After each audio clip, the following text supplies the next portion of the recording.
Maligayang pagdating sa Mga Aninong, Maynila.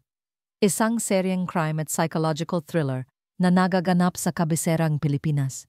Ito ang Kabanata 1, Madugong Alaala at ang Multong Nakaraan. Isang tila simpleng art exhibit ang naging simulan ng isang madilim na serye ng mga pangyayari. Nang dukutin ang pintor na si Ira De Leon sa gitna ng Maynila, natuklasan niyang hindi lang siya anak ng isang kilalang kriminal, kundi isa ring piyesa sa isang nakamamatay na larong chess na hindi pa kailanman nabubunyag.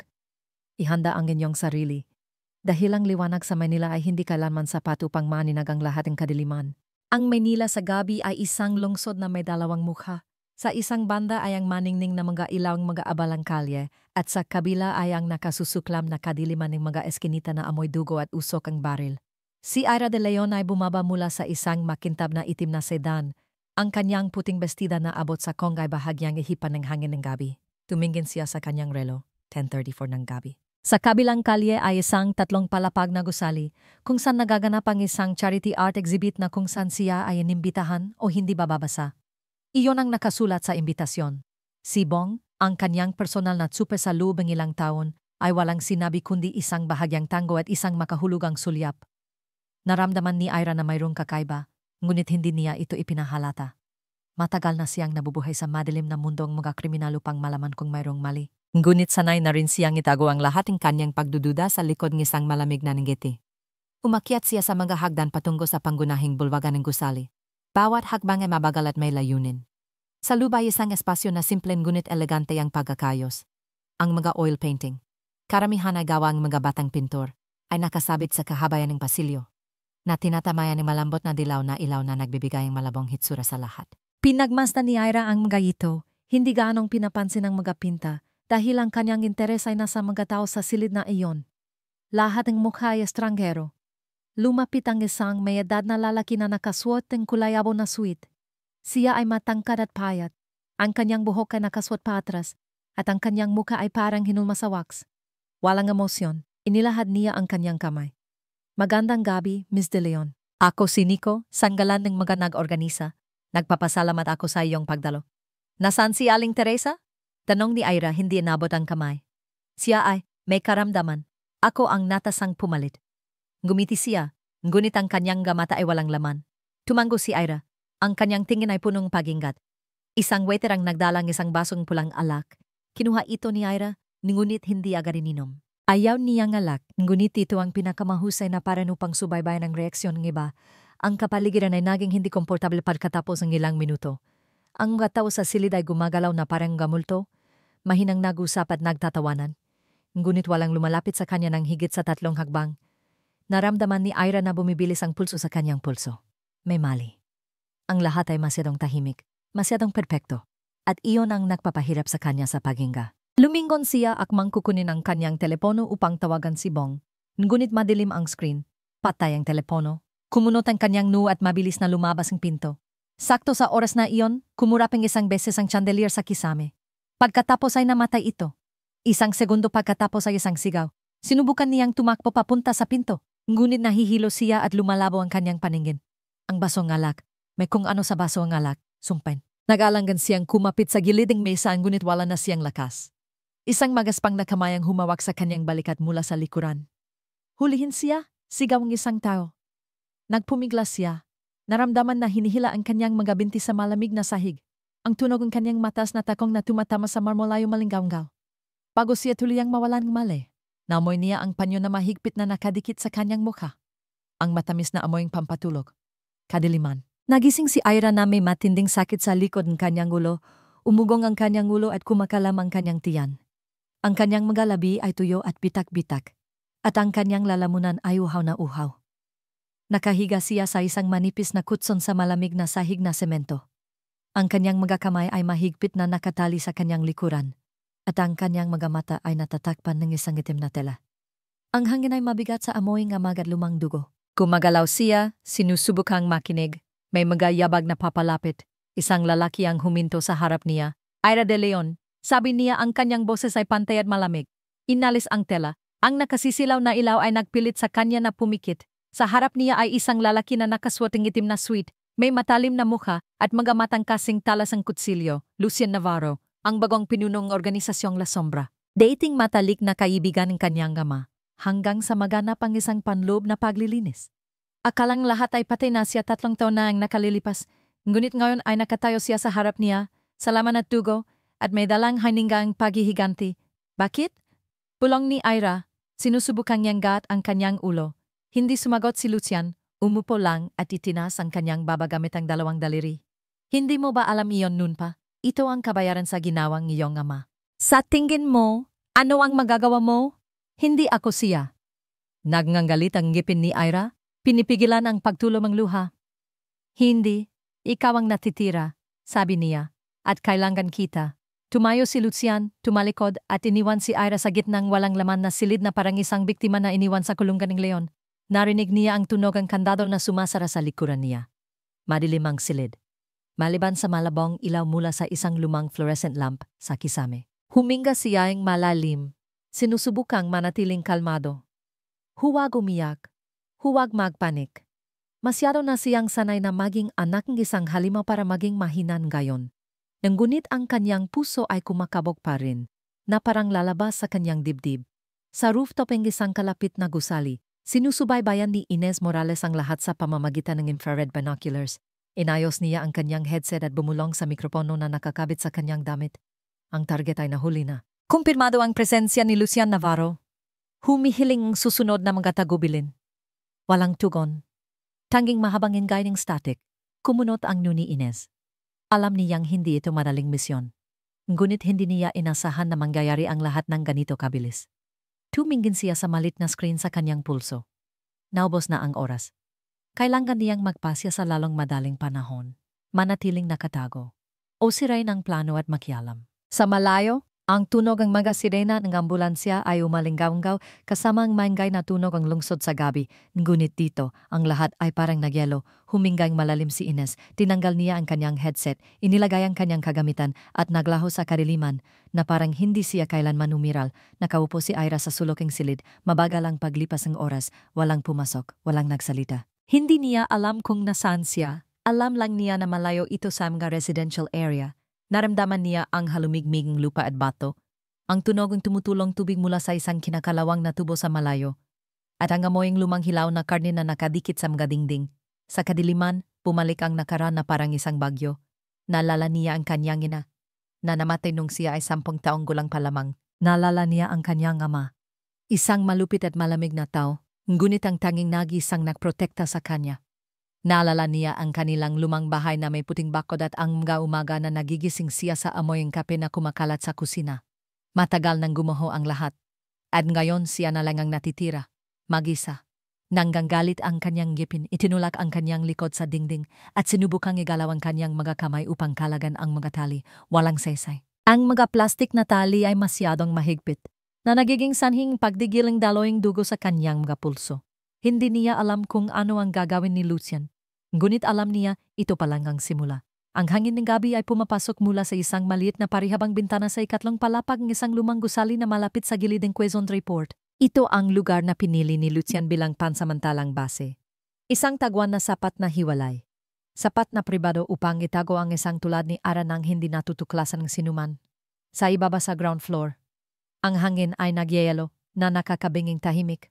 Ang tunog ng mga tanikala na paminsan-minsan ay nagkakasabit-sabit ay parang mahinang paging ang isang hayop na nakakulong sa kulungan. Naroon pa rin si Ira mag-isa, nahihilo pa rin mula sa pampatulog at sa unang sampal ng sinubukan niyang sumigaw.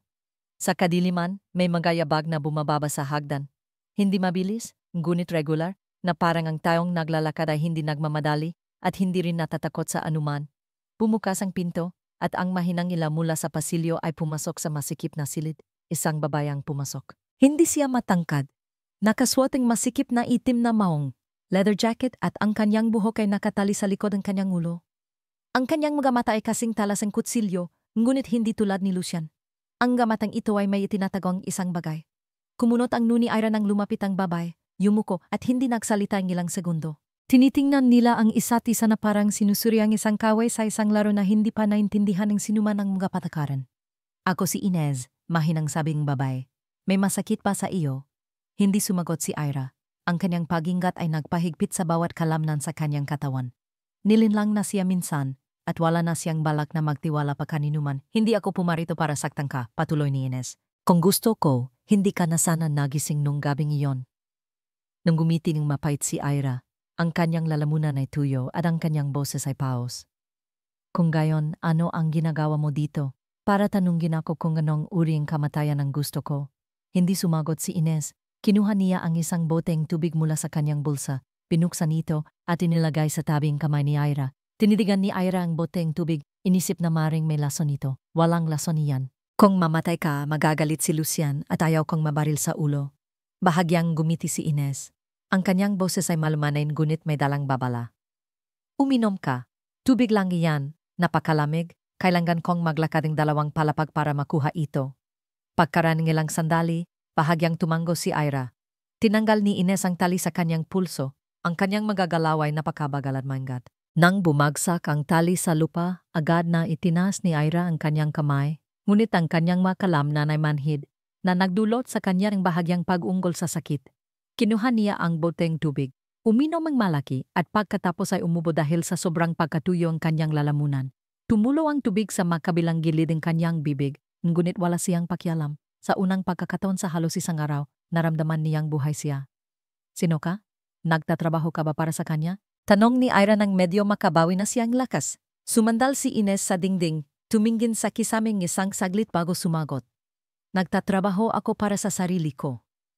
Kung gayon, alam mo ba kung ano ang gagawin niya sa akin? Nag-isip si Ines. Nagatubili siyang isang sandali. Pagkatapos ay sumagot sa isang boses na napakahina na kailangan pang pigilin ni Ira ang kanyang hininga upang marinig ito ang malinaw. Gusto niyang pagbayaran ngayong ama, ngunit patay na siya. At ngayon, inilipat niya ang utang sa iyo. Gumiting malamig si Ira. Wala akong may babayad, isa lang akong pintor. Ano sa tingin niya ako? Isang kalakal. Hindi, mabagal na sabi ni Ines. Sa tingin niya ikaw ang susi. Hinawakan ni Ira ang mahigpit ang boteng tubig mula pagkabata. Alam niyang hindi siya ordinaryong tao. Ipinangganak siya sa pamilyang isang taong pinakahanap. Lumaki sa isang mundo kung saan ang kamatayan ay abang sa likod ng bawat pader. Ngunit hindi niya kailanman naisip na siya ay magiging isang piyesa, isang sakripisyo sa larong paghihiganting iba. Ano ang balak niyang gawin sa akin? Ipagpalit? Pantaan? Patayin at ipadala ang aking bangkay sa kanino? Napahinto sa pagsasalita si Ira nang mapagtanto niyang wala nang sinuman na pagpapadalhan ng kanyang bangkay. Lumingon si Ines sa kanya. Ang kanyang mga mata ay bahagyang lumambot. Marahil ay hindi na rin niya alam. O marahil, gusto ka niyang ikulong upang mahanap ang sagot sa kanyang sarili. Ang silid ay nalunod sa katahimikan. Ang gumugong na tunog ng ventilador sa sulok ng kisame ay humalo sa sumisitsit na tunog ng hangin sa labas ng pasilyo na parang isang background music para sa isang madilim na dula na unti-unting itinatayo. Tutulungan mo ba ako? Tanong ni Ira bigla, na parang siya mismo ay nagulat sa pagkasabi nito. Tumayo si Ines, lumakad papunta sa pinto. Bago umalis, lumingkon siya at matagal na tiningnan si Ira. Pagkatapos ay bahagyang tumango. Kailangan mong mabuhay muna. Babalik ako. Ang pinto ay sumara. Iniwan si Ira sa malamig na silid. Ngunit sa unang pagkakataon mula nang siya ay mahuli, naramdaman niya ang isang sinagang pag-asa, kahit na napakalabo. Nakatayo si Lucian sa rooftop ang gusali. Ang malakas na hangin ay nagpapalipad sa kanyang Amerikana. Nananabako siya. Ang maliit na pulang apoy ay nagniningning sa dilim. Lumapit si Joaquin may dalang makapal na sobre. Ang kanyang mga mata ay mapagmatyag. Alam nilang hawak natin siya. Hindi lumingon si Lucian. Ang kanyang boses ay pantay na parang usok na umanggat mula sa kanyang mga daliri. Mabuti. Kung gayon malapit na silang dumating. At malalaman ko kung sino ang nananatiling tapat, sino ang nagtataksil. Kumunot ang nuni Joaquin.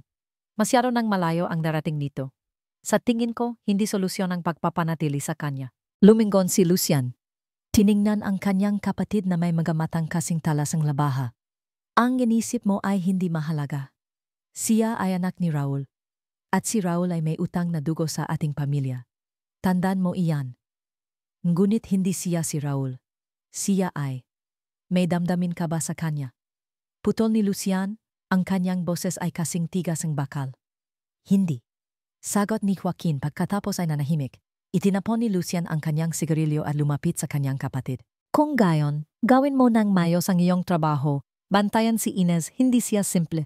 Tumango si Joaquin pagkatapos ay umatras. Ngunit sa kanyang puso, lumalaki ang kanyang pag-alinlangan. Nakita niya si Ira sa pamamagitan ng surveillance camera. Hindi siya katulad ng iba.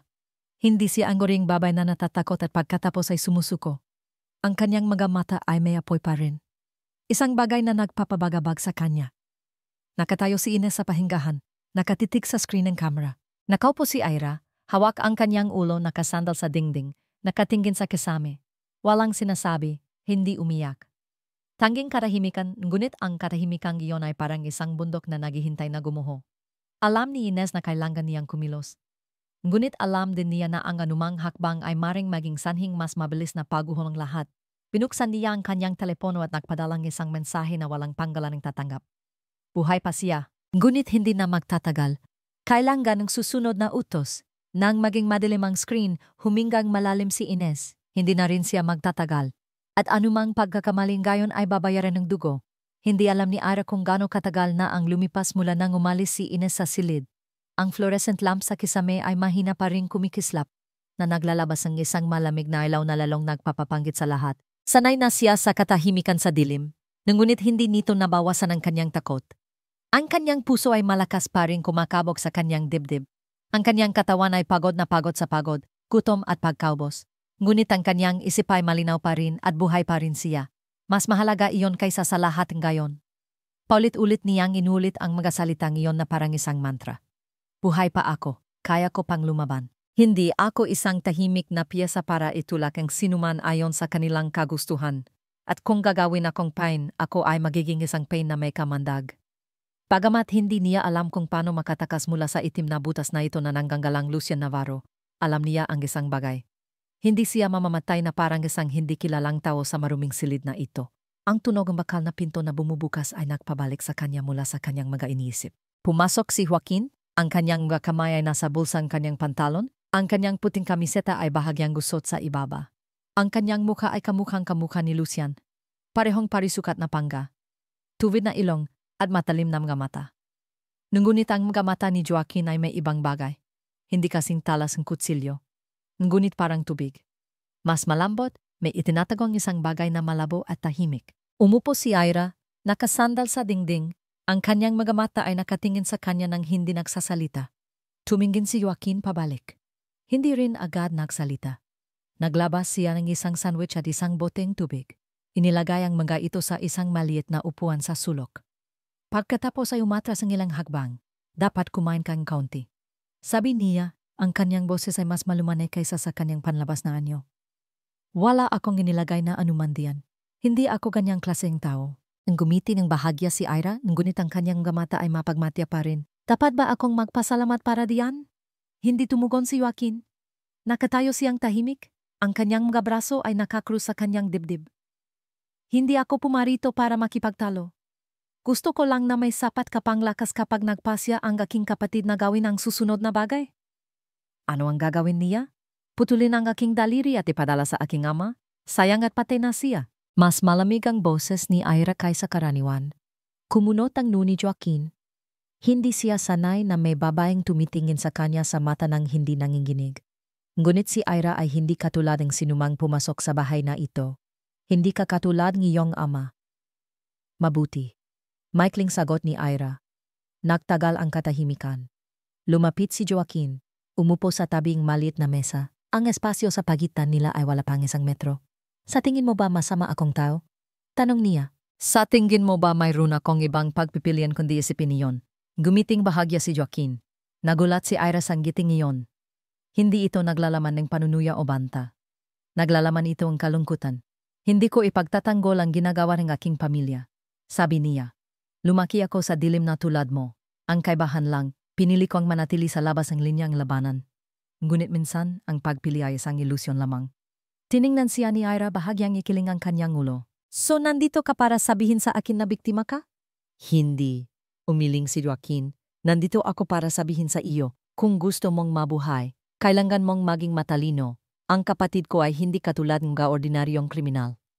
Naglalaro siyang mahabang laro at palagi siyang nananalo. Sumandal si Ira, ang kanyang mga mata ay parang direktang tumitingin sa mga inisip ni Joaquin. Binigyan mo lang akong pagkain, ngayon ay binabalan mo ako, bakit? Tumingin si Joaquin sa mesa, bahagyang pinaikot ang isang tansong lighter sa kanyang palad. Marahil dahil nawalan akong isang taong hindi ko nailigtas sa oras. Marahil dahil nakikita ko ang iyong mga mata na katulad ng mga mata itong iyon. O marahil dahil pagod na ako sa dugo at apoy. Hindi alam ni Ira kung maniniwala sa kanya o hindi. Ngunit sinasabi ang kanyang kutob na ang lalaking ito ang susi. Hindi siya ang magliligtas sa kanya, ngunit siya ang tulay sa pagitan niya ng labas ng mundo. Maari mo ba akong tulungan na makatakas? Tanong niya da. Tumingala si Joaquin at sa unang pagkakataon, ang kanyang mga mata ay nagpakitang tunay na pag-alinlangan. Hindi ako sigurado kung kaya ko, ngunit alam ko kung sino ang kaya. Sino? Dahan-dahang tumayo si Joaquin. Ines, huwag kang lubos na magtiwala, ngunit huwag mo siyang balewalain. Lumabas siya ng pinto. Bago umalis, nagsalita siya nang hindi lumingon. Mag-ipon kang lakas, ang tunay na laro ay hindi pa nagsisimula. Sa rooftop, nakaupo si Lucian mag-isa. Sa harap niya ay isang chessboard na hindi pa sinisimulan. Hindi siya naglalarong chess. Tinitingnan lang niya. Tinitingnan ang mga piyesa na parang mga tao sa kanyang buhay. Bawat bishop, bawat rook, bawat maliit na pawn ay may mukha tatana at isang itinaktang posisyon. Ang problema, karamihan sa kanila ay hindi alam kung nasaan sila. Lumapit si Inez, hindi nagsalita. Sininyasan siya ni Lucian na umupo sa silya sa tapat. Pumasok si Joaquin sa kanyang silid. Sabi ni Lucian nang hindi tumitingin. Alam ko, sagot ni Inez. Anong sinabi niya? Hindi ko pa alam. Ngunit binigyan niya siyang pagkain at nag-usap silang sapat na katagal para maniwala akong nag-alinlangan siya. Pinaikot ni Lucian ang isang reyna sa pagitan ng kanyang mga daliri. Hindi siya galit. Huminga lang malalim. Laging may malambot na puso si Joaquin. Ang tanging bagay na hindi niya natutunan sa akin ay kung paano patayin ang damdamin. Hindi sumagot si Ines. Nasaksihan niya kung paano pinatay ni Lucian ang isang taksil ng walang emosyon, na parang pumapatay ng isang nakakainis na insekto. Ngunit kapag tungkol sa kanyang kapatid, nagbago ang kanyang mga mata. Mas malamig, ngunit mayroon ding kaunting awa. Ano sa tingin mo si Ira? Biglang tanong ni Lucian. Medyo nagulat si Ines, ngunit agad na sumagot. Mayroon siyang kaluban, hindi madaling balin. Katulad ba siya ni Raul? Hindi, talagang hindi. Gumiting bahagya si Lucian. Ang kanyang ngiti ay parang isang kutsilyo na dumadaan sa isang hasan, matalim at manipis. Mabuti, ayokong isang kopya. Gusto kong isang bagay na mas mahirap hulaan. Sa selda, napo si Ira na may isang matigas na tinapay at kalahating boteng tubig. Hindi siya makakain. Ngunit ginungguya pa rin niya ang bawat maliit na piraso. Sa bawat paglunok, sumasakit ang kanyang tiyan. Ngunit alam niya, kung hindi siya kakain, mamamatay siya. At ang kamatayang iyon ay magiging isang regalo para sa isang tulad ni Lucian. Wala siyang balak na ibigay iyon. Nagulo ang kanyang isip. Nagbigay si Joaquin ng isang sinang pag-asa. Maaring si Ines ang susi. Ngunit hindi pa rin niya malinaw ang tunay na papel ng babayang iyon. Kaibigan o kahawe. O pareho. Isang maliit na ingay sa pinto ang nagpatingala sa kanya. Si Ines. Pumasok siya, hindi nagsalita, naglagay lang ng isang maliit na piraso ang papel sa mesa. Nakasulat dito ang isang linya sa malalaking titik. Bukas ang gabi, maganda. Wala nang kailangan pa. Naintindihan ni Ira. Nagsimula na ang laro. Hindi pa ganap na umaga, ngunit ang langit sa Manila ay naging kulay abo na. Ang ambon ay bumabagsak sa mga pulang tila na bubong sa lumang distritong Intramuros na nagiwan ng magaguhiting tubig na parang magaluha sa ibabaw ng bato. Sa gitna ng tahimik na espasyong iyon, isang itim na SUV ang nakaparada ilang bloke mula sa simbahan ng San Agustin. Bumaba si Ines sa sasakyan. Ang kanyang itim na Amerikana ay nakatakip sa kanyang katawan, ang kanyang sombrero ay nakababa. Hindi niya kailangan ng magarbong pagbabalat kayo. Sa lungsod na ito, ang pinakanakakatakot na bagay ay hindi ang tawang may baril, kundi ang tawang marunong manahimik sa tamang oras. Tinawid niya ang isang maliit na eskinita. Bumaba sa isang lumang hagdanan ng ladrilyo na patungo sa basement ng isang inabandonang dalawang palapag na lumang bahay. Ang bulok na kahoy na pinto ay bumukas sa isang bahagyang tulak. Ang amoy ng amag at bulok na kahoy ay sumingaw. Sa silid, isang lalaki ang naghihintay. Siya ay payat mababa, may puting balbas at nakasuot ang makapal na salamin. Isang kamay ang nakapatong sa mesa, ang isa ay nagbubuklat ng isang leather-bound na notebook na naninilaw na. Dumating ka sa tamang oras, sabi niya nang hindi tumitinggala. Sabi mo mayroon kang isang bagay mula kay Raul de Leon. Malamig na sagot ni Ines. Tumango ang lalaki. Itinulak patungo sa kanya ang isang maliit na kahoy na kahon, madilim na kayumanggi, na may mga ukit na pabilog na paulit-ulit na parang simbolong isang sinaw ng kulto. Kinuha niya ito, mas magaan kaysa sa inaasahan niya. Walang kandado, walang selyo. Ngunit sa loob ay isang bagay na maaring magbago sa anumang larong chess. Sigurado ka bang si Raul mismo ang nagawa nito? Hindi lang ako sigurado na saksihan ko pa. 3 araw bago siya namatay. Mag-isa siyang dumating dito. Sa gitna ng gabi. Sinabi niya na kung may mangyari. Ibigay ang kahon na ito sa tanging natitirang mapagkakatiwalang tao. At ako iyon? Hindi. Ang kanyang anak na babae. Hindi ko lang maibigay ng personal sa kanya, kaya ibinigay ko sa iyo. Hinawakan ni Inez ng mahigpit ang kanyang kamay na nakapatong sa kahon. Maari ko ba itong buksan? Hindi dapat. Ito ay para sa kanya. Siya lang, sumumpa ako. Tumango si Inez, tumayo at lumabas sa basement nang hindi nagsasalitang anumang salita. Sa kanyang mga kamay, ang kahoy na kahon ay naging napakabigat. Hindi dahil sa pisikal na bigat, kundi dahil sa panggako, dahil sa kamatayan, dahil sa isang nakaraan na hindi pa nababayaran. Kasabay nito, sa basement ng gusali sa Quezon, si Ira ay nagsasagawang isa sa pinakamatinding paghahanda sa kanyang buhay. Bumalik si Inez kagabi. Hindi siya ganong nagsalita, binigyan lang siyang isang maliit na kutsilyo na natitiklop na nakatago sa takong ang kanyang matas na sapatos. Pinayuhan niya siya, huwag umatake ang sinuman maliban kung kinakailangan. Huwag tumakbo kung walang senyas. At higit sa lahat, huwag mahulog sa kamay ni Lucian bago sila magkita sa meeting point. Ginugol ni Ira ang halos 1 oras sa pagtatagong kutsilyo sa kanyang sapatos. Pagkatapos ay nilabas ito muli. Sinubukan itong 10 beses hanggang sa sigurado siyang may lalabas niya ito sa loob ng 3 segundo. Kahit na nakatali ang isang kamay. Natutunan din niyang huminga ang dahan-dahan, bawasan ang kanyang tibok ang puso, at manatiling kalmado. Ang mga bagay na ito ay hindi itinuro sa kanya sa mga klase sa pagpipinta sa universidad. Ngunit ang kanyang ama ay isang halimaw. At minsan, ang multong nakaraan ay nagbigay din sa kanyang ilang kasanayan sa kaligtasan. Nang bumukas ang pinto, pumasok si Joaquin. Gayon ay nakasuot siyang itim na kamiseta, pantalon na may parehong kulay, at ang kanyang buhok ay mayos na nakasuot. Hindi na siya mukhang pagod tulad ng dati. Lumapit siya, yumuko, at tinanggal ang tali sa pulso ni Ira. Tara na. Tumayo si Ira, hindi nagsasalita. Dinala siya ni Joaquin sa labas sa pamamagitan ng isang tunnel sa likod ng gusali kung saan naghihintay ang isang pickup truck. Sa driver's seat ay si Inez, nakasuot ang baseball cap, salaming pangaraw, at isang maskara na halos nakatakip sa kanyang mukha. Hindi sila nagsalita sa isa't isa. Tanging isang sulyap, isang bahagyang tango, sapat na para maintindihan na ang tiwalan gayon ay isang luho, ngunit kinakailangan. Ang sasakyan ay umikot sa paligid ng Divisoria Market. Pagkatapos ay duman sa mga maliliit na kalye na patungo sa kanlurang bahaging lungsod. Sa wakas, huminto sila sa Intramuros, sa sulok ng isang tahimik na kalye na may batong paving. Lumingon si Inez, at ibinigay kay Ira ang kahoy na kahon. Iniwan ito ni Raul para sa iyo. Buksan mo ito kapag walang sinuman sa paligid. Kinuha ito ni Ira, bahagyang nanginginig ang kanyang kamay. Ang kahon ay nagpapalala sa kanyang ama na parehong minahal, kinatatakutan at kinamumuhian. Sa buong kanyang pagtanda, si Raul ay isang malaking anino na tumatakip sa lahat ng liwanag sa kanyang buhay. Ngunit siya rin ang tanging nag-isang nagalaga sa kanya nang gumuho ang mundo. Akala niya ay kinamumuhian niya siya, ngunit sa sandaling ito, ang alala niya ang tanging bagay na nagpapatatag sa kanya. Ano ang ginagawa natin dito? Tanong ni Ira. Tiningnan ni Inez si Joaquin, pagkatapos ay mabilis na nagsalita. Dito ginamit ni Raul bilang isang lihim na bodega.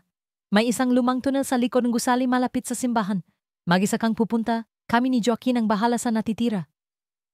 Ano ang natitira? Gumawa ang gulo, lihisin si Lucian at ang kanyang mga tauhan. At kung matuklasan ako? Matagal siyang tiningnan ni Inez. Matalino ka. Humanap kang paraan upang maglaho. Oh, gamitin ang bagay sa lubang kahon na iyon. Bahagyang tumango si Ira. Niyakap ang kahoy na kahon sa kanyang dibdib. Bumaba siya sa sasakyan at pumasok sa mamasamasang kadiliman ng lumang distrito. Ang eskinita na patungo sa lumang bodega ay madilim at makitid kaya kinailangan ni Ira na maglakad ng nakatagilid.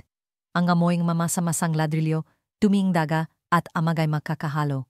Pinuksan niya ang maliit na flashlight na ibinigay ni Inez, ang mahinang ilaw ay gumagabay sa dan. Sa dulong eskinita ay isang lumang kinakalawang na bakal na pinto na nakakandadong isang padlock. Kinuha ni Ira ang isang hair clip mula sa kanyang bulsa at sinubukang paikutin ito. Pagkatapos ng 3 minutong pag-acting, bumukas ang kandado. Pumasok siya sa loob, isang walang laman na espasyo, punong alikabok at magasapot ang gagamba. Sa dulong silid ay isang hagdanang bato na pababa. Sinundan niya ito, binibilang ang bawat hakbang. Bawat hakbang ay parang mas malalim na pagpasok sa tiyang halimaw na nangganggalang na karayan. Nang makarating siya sa ilalim ng hagdan, binuksan niya ang kahoy na kahon. Sa loob ay isang mapa na iginuhit ng kamay, isang maikling liham, at isang USB. Binuksan niya muna ang liham. Nangginginig ngunit malinaw ang sulat kamay. Kung nababasa mo ang mga linyang ito, ibig sabihin ay wala na ako. Sa loob ng USB ay isang listahan ng mga tong nagtaksil sa ating pamilya. Parehong kaibigan at kawe. Tungkol naman sa mapa, iyon ang lugar kung saan nakatago ang lahat ng kayamanan na itinago ko. Huwag mo itong gamitin para magiganti. Gamitin mo ito para makataka sa lahat. Upang mabuhay ng isang buhay na hindi ko kailanman naranasan. Nilagdan. Raul de Leon. Nanigas si Ira. Biglang tumulo ang kanyang magaluhan nang hindi niya mapigilan. Akala niya ay hindi na siya iyak. Ngunit ang mga salita ang kanyang ama. Bagamat isang kriminal ay may dalang emosyon na walang ibang makakalikha. Huminga siyang malalim, pinunasan ang kanyang magaluha. Pagkatapos ay itinago ang uspi sa kanyang dibdib. Hindi niya alam kung ito ay isang patibong o ang tunay na daan patungo sa kalayan. Ngunit alam niya, kailangan niyang magpatuloy. Sa itaas ng kanyang ulo, ang tunog ng mga sirena ng kotse, mga putok ng baril, at mga sigaw ay nagsimulang umalinggaw-ngaw, isang senyas na ginawa na ni Inez at Joaquin ang kanilang bahagi. Ngayon ay siya na ang susunod. Ang magulong tunog ay umalinggaw-ngaw mula sa malayo na parang isang death drum beat. Ang mga sirena ng kotse ay umugong, ang mga tao ay nagsisigawan, na may kahalong ilang pagsabog na parang mga paputok na bumabagsak sa kalsada. Nakatayo si Ira sa malamig na bato na basement, hawak pa rin ang lumang mapa at ang liham ni Raul. Ang lahat sa kanyang pusong gayon ay hindi lamang takot o determinasyon kundi isang tahimik na pagbabago na parang may kung ano sa kanya ang namatay at may ibang ipinangganak. Maingat niyang ibinalik ang lahat sa kahon, itinago ito sa ilalim ng isang maluwag na ladrilyo sa tabing pader at minarkahan itong isang maliit na bato. Hindi niya kayang dalhin ang buong kahon sa kanyang pagtakas. Ngunit kung mabubuhay pa siya, pabalikan niya ito. At kung hindi siya makabalik, ang lahat ay mananatiling tahimik sa ilalim ng basement na ito magpakailanman. Tulad ng mga lihim na namatay kasama ang kanilang huling may-ari. Umalis siya sa bodega, sumama sa kadiliman na unti-unting lumilinaw dahil sa liwanag ng araw na dahan-dahang gumagapang mula sa abot tanaw. Hindi siya bumalik sa lumang eskinita, kundi umikot sa likod ng lumang bahay, sinundan ng pader. Ang intramuros upang makarating sa panggalawang tagpuan na lihim na iginuhit ni Inez sa likod ng liham. Isang malit na bahay panuluyan malapit sa Binondo Night Market, na may likod na pinto na papunta sa isang ginabando ng pier.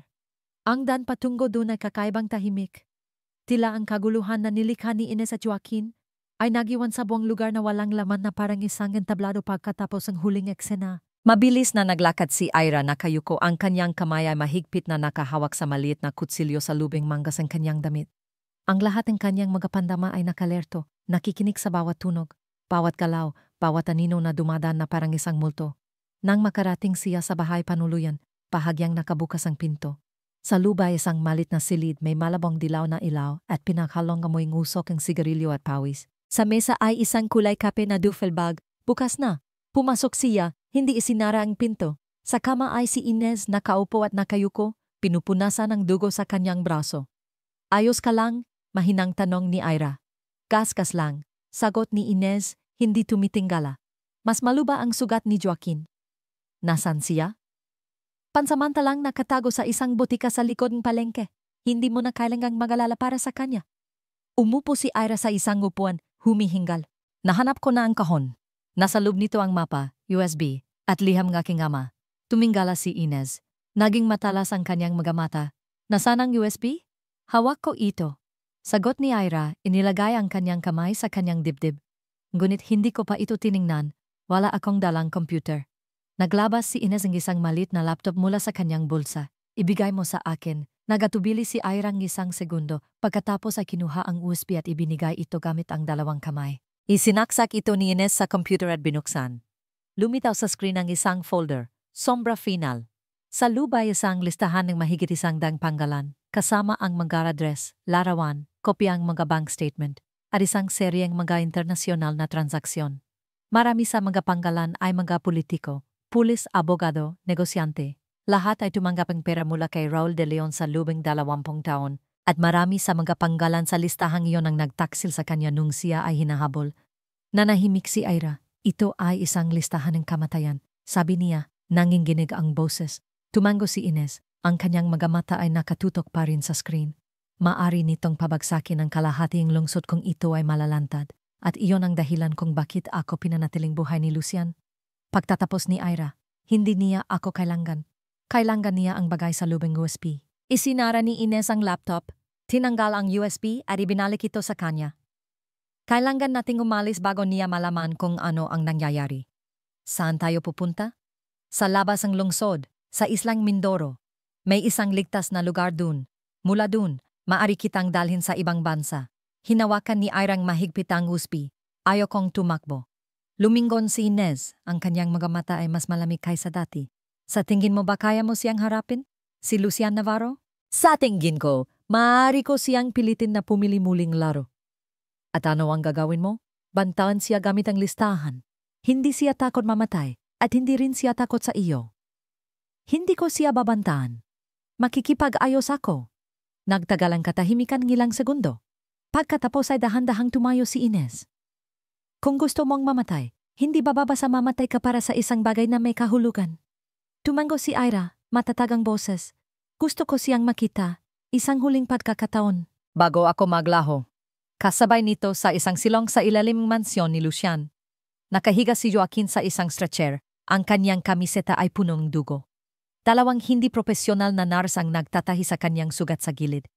Nakatayo si Lucian ilang metro ang layo, ang kanyang mga braso ay nakakrus sa kanyang dibdib, ang kanyang mga mata ay nakatingin sa kanyang kapatid na parang pinagmamastan ang isang larawan na kailangang surin kaysa sa isang taong dumudugo. Ano ang ginawa mo? Tanong ni Lucian pantay ang boses.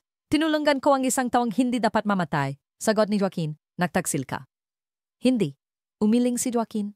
Pumili akong iba. Hindi na ako naniniwala sa iyong batas ng dugo. Lumapit si Lucian, yumuko at bumulong. Ang batas ng dugo ang tanging nagpapanatili sa atin na buhay. Hindi. Sagot ni Joaquin, malaki ang mga mata. Iyon ang nagpapanatili sa iyo mula sa pagharap sa iyong sarili. Tumayo si Lucian at umalis sa silid. Ang kanyang kamay ay nakakuyom. Ngunit ang kanyang mga mata ay hindi namula. Hindi siya umiyak, hindi siya nagalit, nanahimik lang siya, tulad ng dati bago ang pagdanak ng dugo. Isang oras pagkatapos tumunog ang telepono ni Lucian. Sa kabilang linya ay isang mababang, maikling boses ang babae. Mayroon akong kailangan mo, at handa akong makipag-ayos, mag-isa, walang patibong. Umupo si Lucian sa isang upuan. Nakatingin sa bintana. Isang bahagyang ngiti ang dumaan sa kanyang mga labi. Masyado ka ng kamukhang iyong ama, Era de Leon. Ang ibabawang Manila Bay ay kumikinang na may pilak na liwanag sa ilalim ng malabong liwanag ng buwan.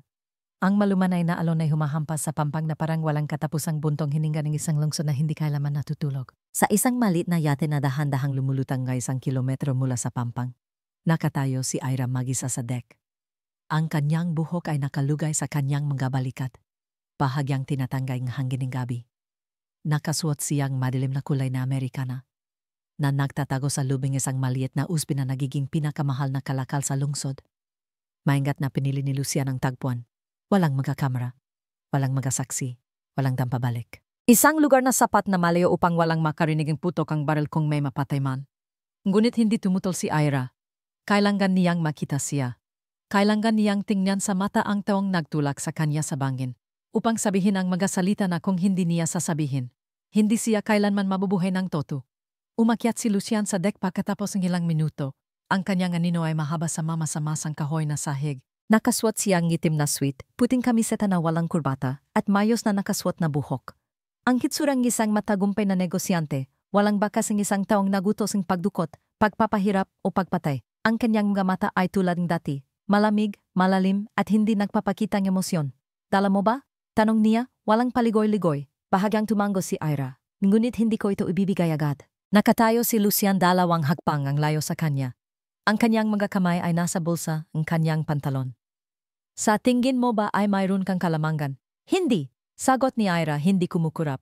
Gusto ko lang makipag-usap. Isang beses. Pagkatapos, bahala ka na. Nanahimik si Lucian ngilang segundo. Pagkatapos ay tumango. Magsalita ka. Huminggang malalim si Ira. Pagkatapos ay nagsimula. Hindi nanginginig ang kanyang boses, ngunit bawat salita ay may dalang talim na humihiwa sa alaala. Akala ko noon ay demonyo ang aking ama. Siya ay malamig, marahas, kinokontrol ang lahat na parang isang larawan na iginuhit niya gamit ang dugo. Kinamumuhian ko siya.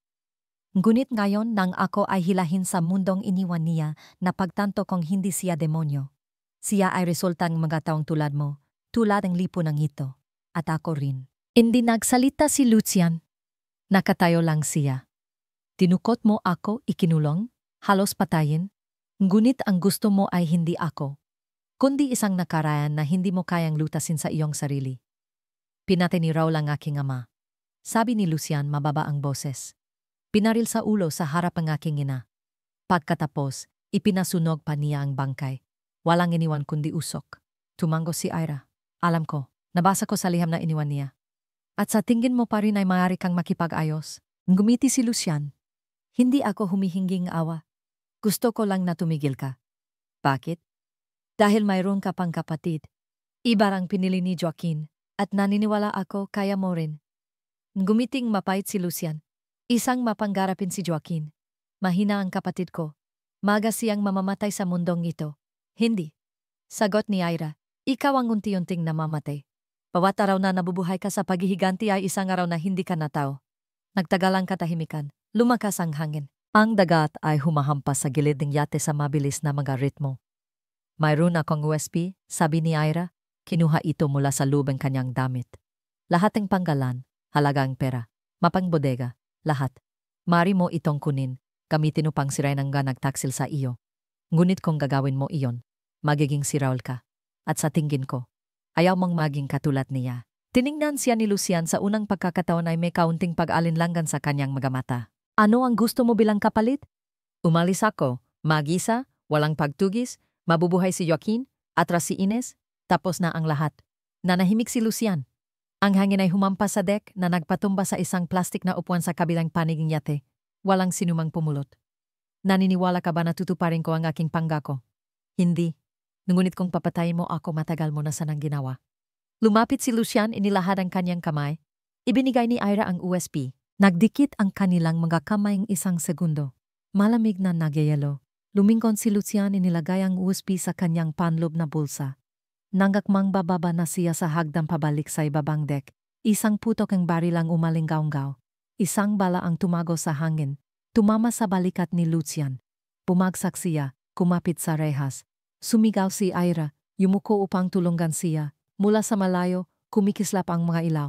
Isang speedboat ang papalapit. Sakay ang tatlong lalaki na may dalang rifle. Hindi magatawhan ni Lucian. Hindi magatawhan niya.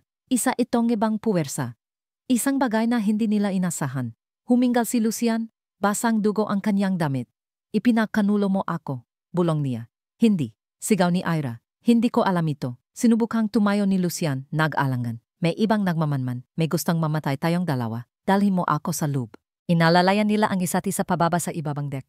Kung saan mayroon lamang isang maliit na mesa, isang lumang radyo, at isang handgun na nakatago sa ilalim ng isang safe. Kinuha ito ni Lucian at sinuri ang mga bala. May paramba para makatakas? Tanong ni Ira. Mayroon pa, ngunit kailangan nating tumalon. Sugatan ka. Hindi ako mamamatay. Kaya mo bang umalis? Tumango si Ira. Binuksan ni Lucian ang pinto sa likod ng yate. Papalapit na ang speedboat. Ang mga sumunod na putok ng baril ay umalinggaw-ngaw na pumunit sa tahimik na gabi. Tumalon, sigaw ni Lucian. Pareho silang tumalon sa tubig. Ang dagat ay kasing lamig ng yelo. Pumasok ang tubig sa kanyang ilong, sa kanyang bibig. Nagpumiglas si Ira, sinubukang lumangoy patungo sa malabong ilaw mula sa pier. Naramdaman niyang kumapit ang mahigpit ang kamay ni Lucian sa kanyang balikat, pagkatapos ay binitawan. Hindi siya lumingon, lumangoy siya. Hanggang sa hindi na niya marinig ang mga putok ng baril, hanggang sa wala na siyang marinig kundi ang mga alon at ang malakas na tibok ng kanyang puso sa kanyang ulo. Nang makaahon siya sa isang maliit na batuhan sa paanan ng pier, malapit ng magumaga. Wala na si Lucian sa tabi niya. Wala nang uspa. Siya na lang. Mag-isa. At ang bukang liwayway ay sumisikat sa malayo sa Manila Bay. Kakumaga pa lang nang makatanggap ang tawag si Ines. Mahina ang signal. May static. Isang maikling mensahe lang ang naiparating. Parko, nabigo ang transaksyon. May panggatlong partido. Si Lucian, nawawala. Tahimik siyang nakaupo sa kotse. Ang malabong liwanag ng umaga ay tumatago sa windshield na nagbibigay liwanag sa kanyang mukha na hindi na kasing kalmado ang dati. Bahagyang nanginginig ang kanyang mga daliri, bagamat ang kanyang mga mata ay kasing talas pa rin ng kutsilyong hinasa hanggang sa dulo. Alam niyang mangyayari iyon. Hindi sa ganung paraan, hindi sa sandaling iyon, ngunit tiyak na darating ito. Isang ibang puwersa, hindi si Lucian, hindi ang pulisya, ang pumasok sa laro. At kapag nangyari iyon, wala nang mga patakaran sa larong chess. Tanging dugo, pagtataksil, at ang mga taong sapat na malupit upang mabuhay. Pinatay ni Ines ang makina. pinayandar ang kotse, at umalis sa bahay panuluyan sa Tondo, patungo sa pier. Habang naglalakbay, patuloy niyang tinitingnan ang rearview mirror. Isang puting sedan ang sumusunod sa kanya mula sa ikatlong intersection, sapat na malayo upang hindi magdulot ang hinala. Ngunit para kay Ines, sapat na ang isang sulyap. Hindi siya nagbago ang direksyon. Hindi siya bumilis. Tahimik lang siyang nagmaneho papasok sa palengke sa tabing ilog, umikot sa dalawang maliliit na eskinita, at pagkatapos ay ipinarada ang kanyang kotse sa isang inabandonang car wash. Lumabas siya, binuksan ang likod at kinuha ang isang Glock at isang natitiklop na kutsilyo. Ang puting sedan ay huminto 10 metro ang layo. Dalawang lalaki ang bumaba. Walang uniforme ng pulis, walang badge. Nagsalita ang isa sa kanila. Ines Morales, kailangan naming sumama ka sa amin. Dahilan? May kaugnayan sa pagkawala ni Lucian Navarro. Tumawa si Ines, lumakad ng 2 hakbang. Kung nawawala siya, dapat kayong magsaya, hindi magalala. Naglabas ang ideang panggalawang lalaki. Hindi kami pulis, nagtatrabaho kami para sa ibang unit. Alam mo ang panggalan nito. Hinawakan ni Ines ng mahigpit ang hawakan ng baril. Alam niya, ang unit na iyon ay walang panggalan, walang opisina, walang bakas sa mga papeles. Tanging isang codename, M-word. Para kanino nagtatrabaho ang inyong unit? Tanong niya. Para sa taong may hawak ng USB. Dumaan ang hangin na nagpalabo sa salamin ng kotse dahil sa alikabok. Huminggang malalim si Ines. Hindi ako pupunta kahit saan. Kung gusto ninyo, kailangan ninyong duman sa aking bangkay. Naglabas ng baril ang lalaki. Isang segundo lang pagkatapos. Isang putok ang baril ang umalinggaw-ngaw sa hangin. Nagising si Ira sa isang lumang kama na may puting sapin. Ang kanyang ulo ay masakit na parang pinupukpok. Umupo siya. Napansin ang hindi pamilyar na silid, ang malabong ilaw na pumapasok mula sa isang arko na bintana na may stained glass. Nariyan pa rin ang tunog ng alon. Mas malayo, mas mahina. Hinawakan niya ang kanyang ulo. Isang maliit na hiwa, ngunit namuo na ang dugo. Ang kanyang damit ay tuyo. Ang kanyang katawan ay may mga pasa, ngunit walang malubhang sugat. Bumukas ang pinto. Isang matandang babae mababa, may puting buhok, na may dalang isang trayeng lugaw, ang pumasok. Hindi siya nagsalita. Inilagay lang ang tray. At pagkatapos ay binigyan siya ng isang maliit na pirasong papel. Nakasulat ito ang isang linya lamang sa sulat kamay. Huwag kang umalis. Ang labas ay hindi na ang mundong alam mo. Tiningnan ni Ira ang matandang babae. Akmang magtatanong, ngunit umalis na ito. Iniwan ang silid na may banayad na simoying dagat na dumadaan sa siwang pinto. Kumain siyang lugaw, bawat maliit na kutsara, ang kanyang lalamunan ay tuyo kaya mahirap lunukin. Nang sapat na siyang malinaw ang isip, tumayo siya at binuksan ang pinto. Sa harap ay isang kahoy na balkonahe na nakaharap sa dagat. Isang hilerang mga lumang kahoy na bahayang nakahanay, ang kanilang mga likod ay nakasandal sa isang mabatong bundok. Ang kanilang mga harapan ay nakaharap sa isang mahabang, disyerto na dalampasigan. Hindi ito Manila. Walang tunog ang mga sirenang kotse, walang tunog ang mga putok ng baril. Tanging mga alon at hangin. Isang lalaki ang nakatayo sa dalampasigan, nakatingin sa dagat. Nakilala ni Ira ang figura na iyon kahit mula sa likuran. Joaquin, bumaba siya sa kahoy na hagdan, ang kanyang mahubad na paa ay dumampi sa malamig na basang buhangin. Nang lumapit siya, lumingon ito. Nakabenda ang kanyang kaliwang mata at may tuyong dugo pa rin sa kanyang balikat. Ngunit buhay pa rin siya. At sa kanyang mga mata ay isang bagay na hindi pa niya nakita dati, pagkasira. Dinala mo ako dito? Tanong niya, tumango si Joaquin. Nasaan si Lucian? Nanahimik si Joaquin ng isang sandali. Nabaril siya. Pagkatapos ay tumalon sa tubig kasama mo. Hindi ko alam kung buhay siya o patay. Ang USB? Wala sa kanya. Lumingon si Ira sa dagat. Ang hangin ay humihip sa kanyang buhok. Malat at malamig. Tapos na ba? Hindi. Malayo pa sa pagtatapos. Kasabay nito sa isang madilim na silid sa ilalim lupang isang mansyon sa labas ng Bataan, isang lalaki ang nagmulat ang kanyang mga mata. Sa tabing kama ay isang if-drip. Ang sugat sa kanyang balikat ay tinahina at maingat na binendahan. Tumingin siya sa kisame kumurap ang ilang beses na parang nasasanay sa liwanag. Lucian? Sa tabi niya ay isang estrangherong lalaki. Nakasuot ng suit at may suot na itim na guwantes. Gising ka na, sabi ng lalaki. Mabuti, mayroon ka pang dapat gawin. Humingal si Lucian. Ang USB? Nasa aming kamay na. At si Joaquin ay nasa Mindoro kasama ang baba. Ipinikit ni Lucian ang kanyang mata. Ipinakanulo nila ako. Hindi. Ipinakanulo nila ang kanilang sarili. At ikaw, ano ang gagawin mo? Nagmulat ang mata si Lucian. Tiningnan ang lalaki, mababa ang boses. Susunugin ko ang lahat, pati na ang sarili ko. Tumawa ang lalaki. Binigyan niya si Lucian ng isang telepono. Kung gayon, simulan mo na. Bagong larong chess, bagong magapatakaran. Kinuha ni Lucian ang telepono. Nagliwanag ang screen. Lumitaw ang isang mensahe. Ang uspa ay hindi na ang susi, ang babay ang kandado. Sa bahay panuluyan sa tabing dagat. Nakaupo si Ira sa isang maliit na silid.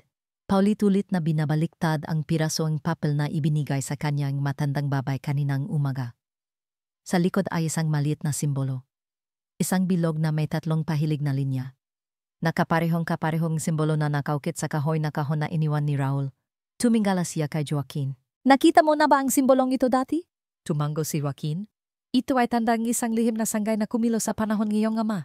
Hindi sila kumikilos para sa pera. Kumikilos sila para sa balanseng kapangyarihan. Naniniwala sila, kapag masyadong mataas ang isang puwersa, may isa pang puwersa na dapat pumutol dito. At ano sa tingin mo ako sa kanilang mga mata? Nanahimik si Joaquin. Isang kutsilyo, sabi ni Ira, o isang pan. Sa labas, lumakas ang hangin. Naging kulay abo ang langit. Sa dagat, isang speedboat ang papalapit sa pampang. Sa speedboat, may 3 lalaki na nakasuot ng bulletproof vests. May hawak na baril. Tumayo si Joaquin. Nahanap na nila tayo. Hinawakan ni Ira mahigpit ang kanyang kamay. Kung gayon, huwag tayong tumakbo. Titingnan ko kung ano ako sa larong ito. Ang kalangitan sa Silanggang Mindoro ay nagniningning sa matinding sikat ng araw sa tanghali. Ngunit walang sinuman sa maliit na kahoy na bahay malapit sa dalampasigan ang nakapansin sa liwanag na iyon. Ang tunog ng mga alon ay umalinggaw-nggaw pa rin. Ngunit hindi na kasing payapa ang ilang araw na ang nakalipas. Ang hangin mula sa dagat ay parang may dalang hiningang pagtugis mabilis mainit na tumatagos sa bawat manipis na layar ng kahoy na pinto. Hawak ni Joaquin ang isang pistola na nakatayo sa tabing bintana. Ang kanyang mga mata ay nagmamasid sa daan ng lupa na patungo sa dagat. Si Ira naman ay nakaupo malapit sa pader. Hawak ang isang natitiklop na kutsilyo. Ang kanyang mga mata ay hindi na nagpapakita ng gulat tulad ng mga unang araw, kundi punong kalinawan at pag-iingat. Hindi nila alam kung sino ang darating. Ngunit alam nila kahit sino pa man ay hindi dumating para makipagayos. Ang speedboat ay huminto mga 30 metro mula sa pampang. 3 anino ang tumalon sa tubig, lumapit sa pampang na parang mga itim na anino na umahon mula sa dagat. Nakasuot ng bulletproof vests, kalahating maskara, at may hawak na mga rifle. Hindi nagsasalita, hindi nagbibigay ng senyas. Tanging matatag at tiyak na mga yapak. Hindi sila mga tauhan ni Lucian, bulong ni Joaquin. Hindi rin pulis, sagot ni Ira. Hindi ganyan ang kanilang paraan ng paggalaw. Kung gayon, ito ang pangatlong grupo. Mabuti, pagod na ako sa una at pangalawang grupo. Tiningnan siya ni Joaquin at bahagyang gumiti. Sa maikling sandaling iyon, sa gitna ng pangganib, may kung anong mainit na sumibol. Lumapit ang 3 estranghero sa pangunahing pinto. Hindi sila kumatok. Itinaas ng isa ang kanyang paa at malakas na sinipa. Bumukas ang pinto. Nakatutok ang mga baril sa loob. Unang bumaril si Joaquin, 2 tiyak na putok, isang lalaki ang bumagsak. Gumulong si Ira sa gilid at sinaksak ang panggalawang lalaki sa binti gamit ang natitiklop na kutsilyo. Isang sigaw ang umalinggaw-nggaw. Itinutok ang pangatlong lalaki ang kanyang baril sa kanya. Ngunit bago pa man niya makalabit ang gatilyo, isang bala ang tumama sa kanyang ulo mula sa labas ng bintana. Walang sinuman sa bahay ang bumariling putok na iyon. Gumulong si Joaquin malapit sa pader. Lumapit si Ira. Pasahing pawis ang kanyang no. May ibang tao sa labas, sabi ni Joaquin. Mabuti o masama? Hindi pa natin alam. Ngunit iniligtas kaniya. Isang anino ang lumitaw sa pinto. Babay. Nakasuot ng maong, itim na jacket, may dugo sa mukhan ngunit ang kanyang mga mata ay kasing talas pa rin ng araw na makita siya ni Ira. Inez, pulong ni Ira. Tara na, sabi ni Inez, walang anumang paliwanag. Paano mo kami nahanap? Tanong ni Joaquin habang tumatakbo sila sa isang landas na patungo sa gubat. Walang lugar na tinapakan ng iyong ama na hindi ko alam, sagot ni Inez. At akala ko patay ka na, sabi ni Ira. Kalahating nagdududa, kalahating humihingang maluwag. Hindi ganun kadali. Malamig nang gumiti si Inez. Tumawid sila sa isang malit na sapa, patungo sa isang kubo na nakatago sa likod ng makapal na mga puno. Isang all-terrain vehicle ang naghihintay. Binuksan ni Inez ang likod at kinuha ang 3 backpack. Bawat isa ay may lamang isang handgun, bala tubig at isang maliit na communication device. Saan tayo pupunta? Tanong ni Joaquin. Hindi tayo pupunta, sagot ni Inez. Maghihintay tayo. Ano ang hinihintay natin? Si Lucian. Lumingon si Ira. Buhay pa siya? Tumango si Inez. Nakipag-ugnayan na siya sa lumang grupo, ngunit ang nakakatuwa, hindi niya tinawagan ang kanyang mga tauhan. Tinawagan niya, ako. Hinawakan ni Joaquin ng mahigpit ang strap ng kanyang backpack. Ano ang ibig sabihin niyan? Gusto niyang makipakita. Mag-isa. Kasama si Ira. Ipinikit ni Ira ang kanyang mga matang isang segundo. Hindi pa rin siya tumitigil. Hindi, ngunit hindi na rin siya nanganggaso. Dahan-dahang sabi ni Ines. Ngayon ay bagsak na siya. Marahil ay natatakot siya. Marahil ay natauhan o pareho. Ano ang gusto niya? Naglabas si Ines ng isang malit na pirasong papel mula sa kanyang bulsa at ibinigay ito kay Ira. Nakasulat dito ang maikling mensahe. Sa lumang lugar, huling pagkakataon, hinawakan ni Ira ang mahigpit ang papel. Nanginginig ito sa kanyang kamay, ngunit hindi dahil sa takot, kundi dahil alam niya na ang sandaling ito ang magiging batayan, pumunta o hindi. Ito ang magpapasya sa lahat. Ano ang kailangan natin? Tanong niya. Binigyan siya ni Ines ng isang baril. Determinasyon lang. Ako na ang bahala sa iba. Sa isang burol na nakaharap sa dagat, nakaupo si Lucian mag-isa sa ilalim ng isang matandang puno. Hawak ang isang tasa ng malamig na kape. Nakabenda pa rin ang kanyang kanang balikat. Hindi pa ganap na gumagaling ang kanyang sugat. Ngunit malinaw ang kanyang mga mata. Ang bawat ihipeng hangin ay gumugulo sa kanyang buhok. Ngunit hindi niya ito pinapansin. Isang kotse ang huminto ilang daang metro ang layo. Bumaba si Ira. Walang kasama. Siya lang at ang hangin. Naglakad siya palapit, huminto 3 hakbang ang layo sa kanya. Walang nagsalita ng ilang segundo. Si Lucian ang unang nagsalita. Dumating ka. Dahil kailangan kong tapusin ito. Tumango si Lucian. Wala na akong USB. Wala nang mga tauhan. Wala nang utos. Kung gayon, ano pa ang mayroon ka? Magatanong. Umupo si Ira sa tapat niya. Magtanong ka. Naniniwala ka ba na minsan kong ninais na mabuhay bilang isang ordinaryong tao? Hindi. Ngunit naniniwala akong minsan mong ninais na magpatawad. Nanahimik si Lucian.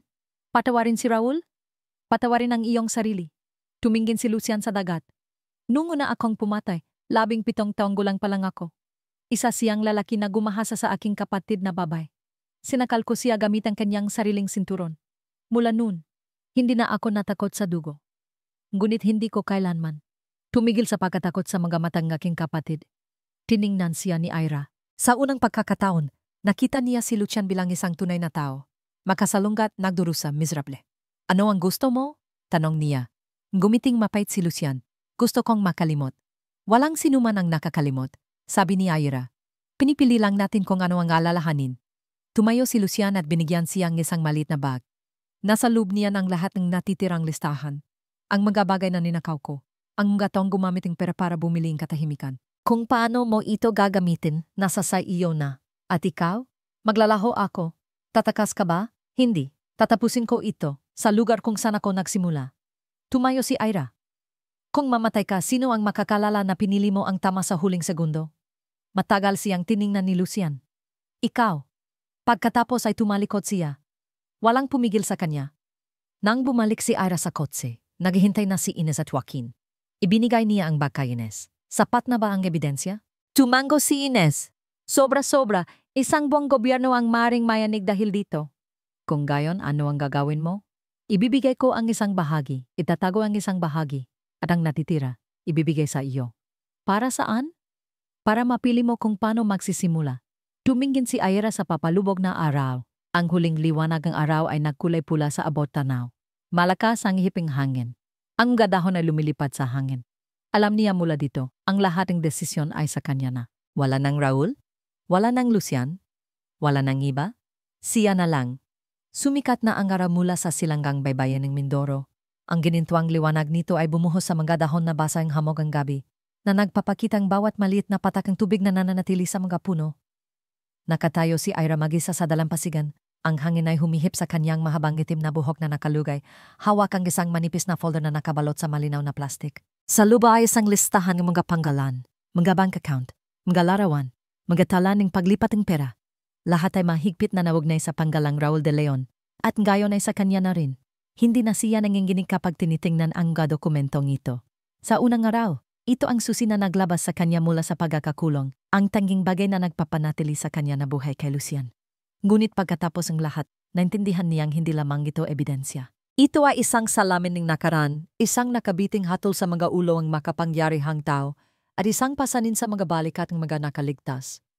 Napili siyang dalhin ito, hindi dahil siya ang pinakamahusay, kundi dahil siya ang huli.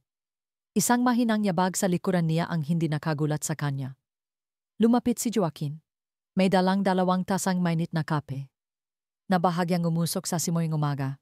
Kape sa umaga para sa isang taong naghahanda na magpasya sa kapalaran ng isang buong mundo. Gumiti siyang mapait at binigyan siya ng isang tasa. Kinuha ito ni Ira. Uminom ng isang higop. Ang kanyang mga mata ay nakatingin pa rin sa abot tanaw. Sa tingin mo ba kung ilalabas ko ang lahat, gaano karaming tao ang mamamatay? Hindi agad sumagot si Joaquin. Tumingin din siya sa dagat. Walang mamamatay agad. Ngunit maraming tao ang hindi na mabubuhay tulad ng dati. At kung hindi ko ilalabas, kung gayon isang tao ang mamamatay sa kanyang puso, bawat araw, bawat oras, at iyon ay ikaw. Tumango si Ira. Ang sagot na iyon ay sip na niya. Ngunit mula sa bibig ni Joaquin, mas mabigat ito. Hindi siya nanghihikayat. Nagpapalala lang siya, na parang natural lang. Sama-sama silang naupo sa isang bulok na troso sa gilid ng buhangin. Ang gaalon ay mahinang humahampas at ang hangin ay sumisitsit sa mga siwang malilit na bato. Ang mundong ito, sa sandaling iyon, ay tila payapa. Minsan kong ninais na itapon ang lahat, mamuhay ng isang normal na buhay, na walang kinalaman sa nakaraan. Bulong ni Ira. Ngunit tuwing umaga na nagigising ako, nakikita ko ang mukha ng aking ama sa salamin. At alam ko, ang tinatawag na normal ay hindi kailaman magiging akin. Hindi ka katulad niya, mahinang sabi ni Joaquin. Marahil, ngunit hindi ako sigurado kung gusto kong maging ganap na iba. Dahil kung wala siya, hindi ako nakaligtas hanggang sa sandaling ito. Nanahimik silang dalawa, ang hangin ay humihip pa rin. Sa kalangitan, isang kawan ng magasiago lang lumipad, na bumubuo ang mga kumikislap na itim na guhit laban sa unti-unting lumiliwanag na kalangitan. Noong hapon na iyon, dinala sila ni Ines sa isang malit na bayan sa tabing dagat. Nakipag-ugnayan na siya dati sa isang independenteng mamamahayag, na pinilit na magbitib sa trabaho dahil sa pag-iimbestiga sa mga kaso. Ang katiwalian sa mataas na antas. Ang taong ito ay hindi sikat, ngunit tapat. Higit sa lahat, hindi siya takot mamatay. Nang dumating sila, naghihintay na ang mamamahayag sa isang maliit na coffee shop na may 2 mesa lamang na nakatago sa isang eskinita. Ang kanyang mga mata ay maliwanag, siya ay payat at ang kanyang kamay ay bahagyang nanginginig kapag naglalabas ng lighter. Ngunit sa kanyang mga mata ay isang liwanag na hindi pa nakita ni Ira sa sinuman mula sa simula ng kanyang paglalakbay. Purong pananampalataya. Ang panggalan ko ay Enzo. Ikaw si Ira de Leon. Tumango si Ira. Gusto mo bang ilabas ito? Gusto kong ilabas ang katotohanan, sagot ni Ira. At ito ay isang kasangkapan. Kinuha ni Enzo ang folder. Pinuksan ito at tiningnan ang ilang pahina. Mabilis na kumurap ang kanyang mga mata. Pinawisan ang kanyang mga gilid ng noo. Ngunit hindi siya huminto. Nang matapos niyang basahin, tuminggala siya. Kung ipopost ko ito, mari akong mamatay. Maari, sabi ni Ines. Ngunit hahabulin siya habang buhay kung hindi mo ito ipopost. Tiningnan ni Enzo si Ira pagkatapos ay tumango. Kailangan ko ang 3 araw. Mayroon kang 2. Noong gabing iyon, hindi natulog si Ira. Nakaupo siya sa isang maliit na kahoy na bangko sa harap ng berandang bahay panuluyan, ang kanyang mga mata ay nakaharap sa dagat. Hindi na niya inisip ang kamatayan. Inisip niya ang unang pagkakataon na ginuhit niya ang isang larawan gamit ang dugo sa kanyang imahinasyon. Isang larawan ng kanyang ama. Kalahating mukha ay liwanag. Ang kalahati ay dilim. Minsan niyang ninais na sunugin ang larawang iyon. Ngunit ngayon, gusto niya itong itago. Bilang isang paalala, walang sinuman ang ganap na masama, tulad ng walang sinuman ang ganap na mabuti. Isang mahinang yabagang umalinggaw-nggaw sa likuran. Si Ines, hindi siya nakasuot ng Amerikana tulad ng dati. Isang lumang kamiseta lamang at itim na pantalon na gawa sa tela. Mukha siyang normal na kakaiba. Handa na akong umalis, sabi ni Ines. Hindi ako maaring manatili pagkatapos sumabog ang bagay na ito. Saan ka pupunta? Sa isang lugar na walang nakakalaming panggalan ko. Marahil sa mga bundok. Marahil sa isang malit na isla. Pagod ka na ba? Hindi. Gusto ko lang tumigil sa tamang oras. Matagal siyang tiningnan ni Ira. Salamat sa pagligtas mo sa akin. Hindi lang isang beses. Bahagyang tumango si Ines. Pagkatapos ay tumalikod. Nang mawala ang kanyang anino sa likod ng hilirang mga bahay panuluyan, alam ni Ira na hindi na niya muling makikita si Ines. Ang babaeng iyon, kasama ang lahat ng kanyang mga lihim, mga sugat, at hindi malinaw na katapatan, ay tapos na sa kanyang bahagi. Ngayon si Ira naman.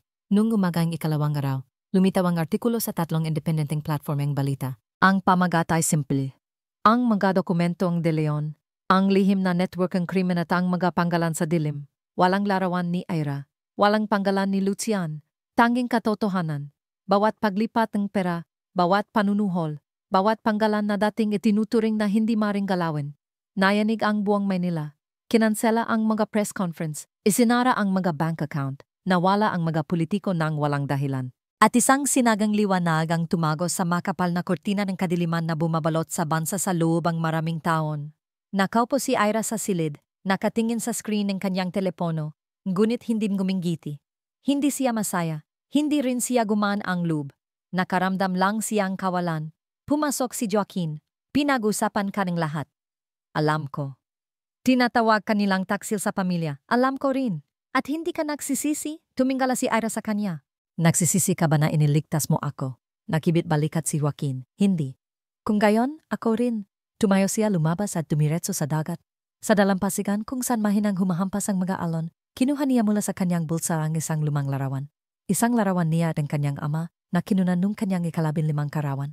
Nakatayo si Raul sa likuran niya. Ang kanyang kamay ay nakapatong sa kanyang balikat.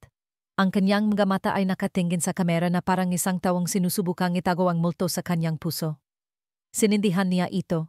Ang larawan ay nasunog. Unti-unti pagkatapos ay tinanggay ang hangin ng abo. Hindi para makalimot, kundi para ipaalala na may mga bagay na dapat lamang itago sa alaala.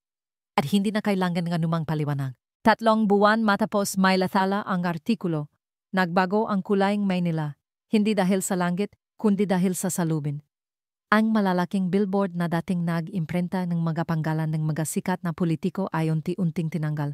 Ang mga opisina na dating maliwanag sa buong gabi ay biglang nagsara.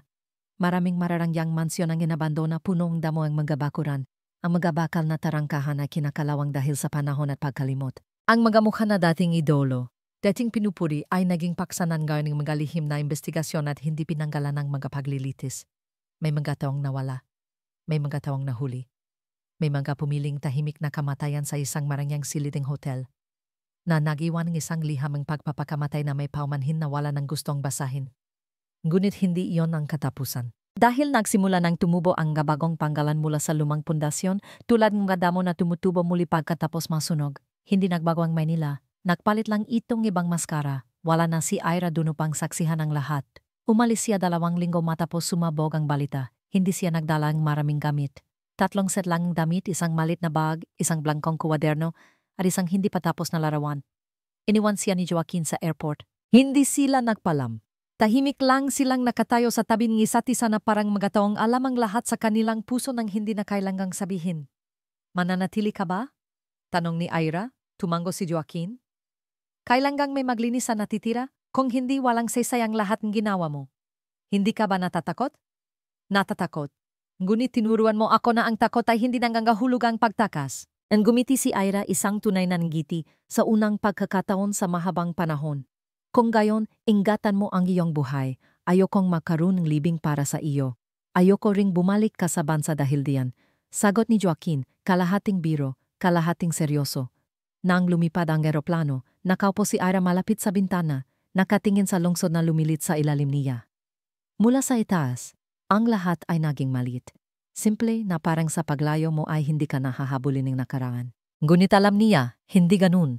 Ang nakaraan ay isang hangin. Hindi nito kailangan ng mata. Hindi nito kailangan ng paa. Ngunit maaari pa rin itong pumasok sa siwang pinto. Dumaan sa bawat hiblang buhok at ipaalala sa atin kung ano tayo dati. Dumating siya sa Florence, Italy.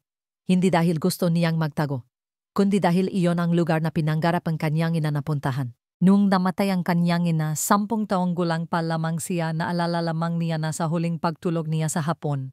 Hawak pa rin ng kanyang ina ang isang postcard na may larawan ng Ponte Vecchio Bridge. Ang pangarap na iyon ay hindi kailanman natupad. Nagpasya siya rin na tapusin ang natitira.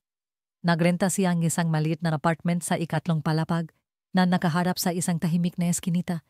Sa unang araw na dumating siya, wala siyang ginawa kundi matulog ng 18 oras. Sa 2nd araw, pinuksan niya ang kanyang kuwaderno at ginuhit ang isang larawan.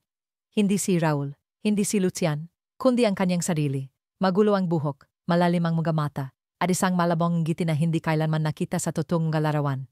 Iginuhit niya ito gamit ang itim na uling, na parang gusto niyang yukit ang kanyang sarili sa papel bilang isang bagamin. Pagkatapos ay lumipas ang mga araw, unti-unti. Nagtrabaho siya bilang isang waitress sa isang maliit na coffee shop malapit sa plaza. Sa umaga gumagawa siyang espresso, sa hapon, nagpupunas ng mga mesa, at sa gabi, nagbabasa siya ng mga libro o umupo para magpinta. Walang nakakaalam kung sino siya, walang nagtatanong, at hindi niya kailangang magpaliwanag. Sa lugar na ito, ang nakaraan ay isang maleta lamang na nakalimutan ng isang tao sa isang lumang tren.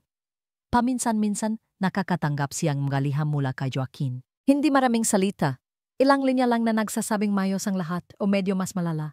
Ngunit sa bawat pagkakataon, nagtatapos ang liham sa isang pamilyar na pangungusap, nalinis mo na ba ang larawan? At sa bawat pagkakataon, hindi siya sumasagot. Isang taon pagkatapos, binuksan niya muli ang maliit na kahon na iniwan ng kanyang ama. Nandun pa rin ang liham. Binasa niya ito muli, sa ika-10, ika-20 pagkakataon. Ngunit sa unang pagkakataon ay tumulo ang kanyang magaluha sa pahina. Hindi nagalit, hindi na pagsisisi. Tanging panghihinayang para sa isang ama na hindi kailanman natutong maging isang ama, ngunit sinubukan pa ring protektahan ang isang bahaging mundo mula sa paglamon sa kanyang maliit na anak na babae. Kinabukasan, iginuhit niya ang isang bagong larawan. Ang Ponte Vecchio Bridge sa paglubog ng araw, na may isang batang babae na nakatayo sa tabing rehas ng tulay. Hawak ang isang lumang liham. Ang kanyang buhok ay tinatanggay ang hangin. Walang nakakakita sa mukhang batang babae. Ngunit alam ang mga tao na siya ay isang taong kaluluha. Ngunit nakangiti. Nilagdan niya ang larawan. ADL ang larawang iyon ay kalaunan ay isinabit sa isang lokal na art gallery. Sinasabing mga sismis na ang pintor ay isang taong daring gumawa. Ang internasyonal na kaguluhan pagkatapos ay nawala ng walang bakas. Ngunit walang nakakalamang sigurado. At wala namang pakialam si Ira kung ano ang alam ng mga tao.